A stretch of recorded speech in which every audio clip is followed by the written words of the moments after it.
وہ 6 دن جنہوں نے مشرق وسطیٰ کو بدل دیا۔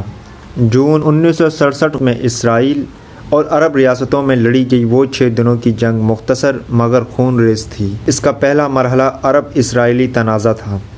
اسرائیل اور عرب ریاستوں کے کئی دہائیوں سے جاری رہنے والی سیاسی اور عسکری چپقلش اس 6 دن کی جنگ کا پیش خیمہ ثابت ہوئی۔ 1948 میں اسرائیل کے وجود میں آنے کے بعد عرب اتحاد نے اس ناجائز ریاست پر چڑھائی کی جسے پہلے عرب اسرائیل جنگ کے طور پر جانا جاتا ہے۔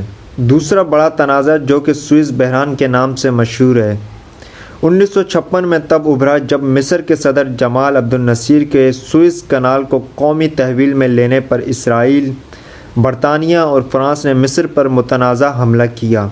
1960 کی دہائی مشرق وسطیٰ کے لیے قدرے سکون دہ گزری، لیکن صورتحال کسی بھی وقت خراب ہونے کا خطرہ ہر وقت منڈلاتا رہا۔ جنگ کا پس منظر کچھ یوں تھا کہ عرب حکمران اپنے فوجی نقصانات اور 1948 کی جنگ میں بنائے گئے لاکھوں فلسطینی پناہ گزینوں کی وجہ سے سخت غم اور غصے میں تھے۔ جنگ شروع ہونے سے پہلے شام، لبنان اور اردن میں موجود فلسطینی گوریلاز کی جانب سے اسرائیل پر کئی حملے کیے گئے، جس کے نتیجے میں اسرائیل نے کئی انتقامی کارروائیاں کیں۔ نومبر 1966 میں اردن کے ایک گاؤں السمو پر اسرائیل نے حملہ کیا جس میں جانی نقصان ہوا۔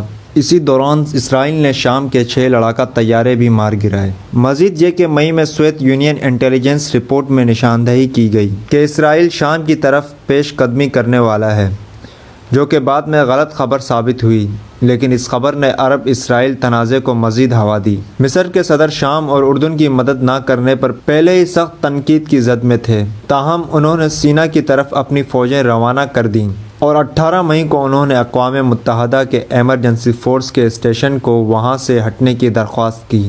22 مئی کو انہوں نے اسرائیلی بحری جہازوں کے لیے عقبہ کا خلیج بند کر دیا، جس کی وجہ سے جنوبی اسرائیلی شہر ایلات کی بندرگاہ بند ہو گئی۔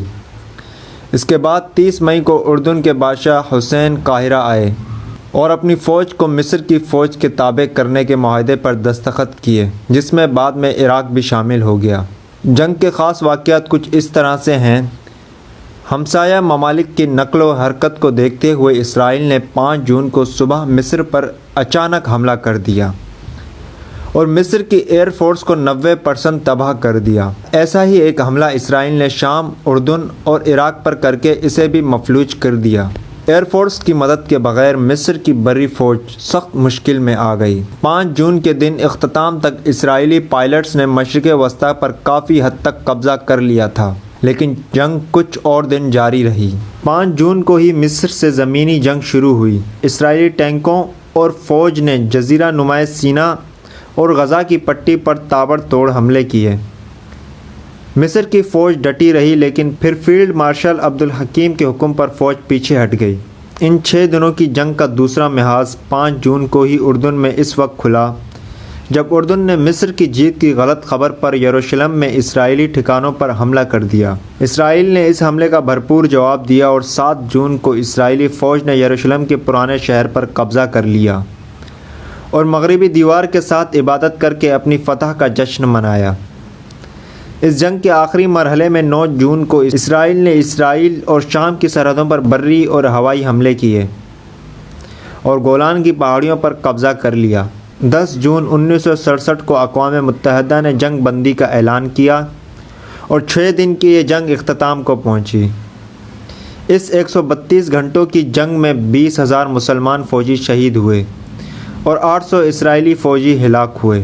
اس ہار سے عرب رہنما شدید صدمے میں آ گئے اور مصر کے صدر النصیر نے استعفیٰ دے دیا، لیکن مصری عوام کی بڑی تعداد میں اظہار یکجہتی کے بعد انہیں استعفیٰ واپس لینا پڑا اور تب اسرائیلی ریاست کا تکبر آسمان کو چھو رہا تھا جب اس نے 1 ہفتے سے بھی کم وقت میں جزیرہ نما سینا، غزہ کی پٹی، مشرقی یروشلم اور گولان کی پہاڑیوں پر قبضہ کر لیا۔ تاہم بعد میں امن معاہدے کی بنا پر اسرائیل نے جزیرہ نما سینا مصر کے حوالے کر دیا اور 2005 میں غزہ کی پٹی سے بھی دستبردار ہو گیا، لیکن پھر بھی ان جگہوں پر اپنی آبادیاں قائم کرنے سے باز نہیں آیا، خاص طور پر گولان کی پہاڑیوں اور یروشلم کے مغربی کنارے پر، اور آج بھی یہ خطے عرب اور اسرائیل کے درمیان متنازع ہیں۔